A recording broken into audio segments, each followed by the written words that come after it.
If you are a leader in any capacity, in any region, being spiritual, political, or whatever, I need you to see it as a privilege to lead.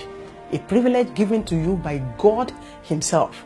God is so much interested in who leads the souls He created. So He specifically selects them and puts them there. At times, somebody may manipulate himself into a particular leadership position, yet if God does not approve it, he or she will never be there. No wonder the Bible says God ruled in the affairs of man, and He giveth the leadership to whosoever He wishes. Imagine that He picked up Nebuchadnezzar, the same king you see as a heathen king. The Lord picked him up, He called him His servant, He ordained him, He commanded His own kings, the Israelites. He said, go and be under him. God chose him. If God has chosen you to be a leader, a political leader, a spiritual leader, a leader in any capacity, He's interested in what you do with that position. And listen to me very carefully. A single mistake you make to mislead anyone by the virtue of your position, even nobody has the right to question you, you will be answerable to God. And listen to me very carefully. Not only you, your generations will be involved, because that position has to do with the life God cherishes, the life God is interested in, the lives He created by Himself. Don't be careless as a leader. It's a great danger in the presence of the Lord. And also listen to this.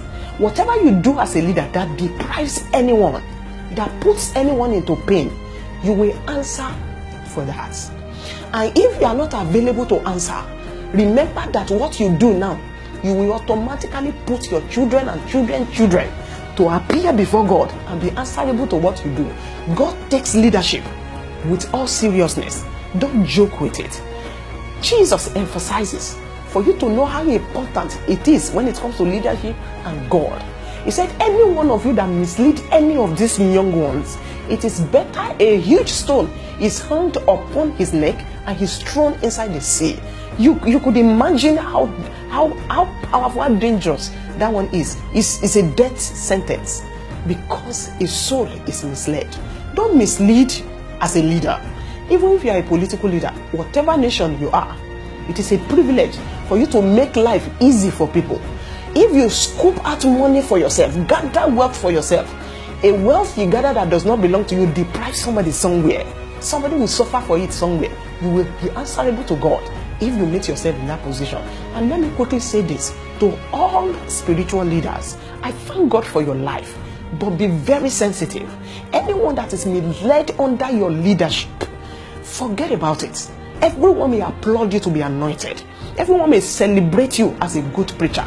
But before God Himself, if you mislead anyone, that single soul you mislead can disqualify you for life, no matter what you have done for years.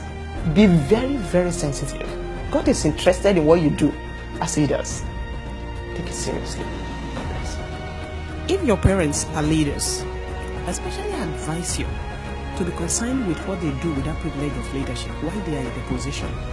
The reason is because whatever they do, good or bad, is like building a future not only for themselves, also for their children. You need to know what is going on.